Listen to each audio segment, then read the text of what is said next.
guys. Hari ni kita nak buat sambal telur. So proses dia adalah kita tumis sambal sampai dia garing. Okey? Okey, sambal kita dah garing, barulah kita masukkan telur. Kacang buncis boleh je. Macam tadi saya suka. Okey? Kita kacau dulu. Okey, ni terus pecahkan telur. Satu persatu, okey?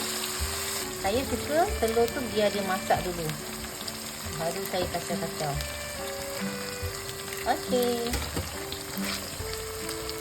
So, kita biar dia garing dulu sikit. Agak-agak telur ni dah mengeras sikit.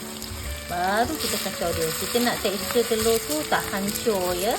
Tepi-tepi. Okey, kubur sedikit garam. Suka hatilah nak masin sikit tu. Mari masukkan sedikit pencah sedap. Okey. Tada. Okey. Sambil-sambil kita nak biar telur tu ni, nampak tak? Telur tu tak hancur kan? Terus kita kacau-kacau. Biar dia macam terputus-putus. Janganlah terlampau hancur. Tak sedap. Okey, dah nampak macam ni, kita boleh masukkan bawang. Bawang besar, okey, untuk aksesori lain. Tak nak bubuk pun tak apa. Saya nak dia nampak cantik. Okey.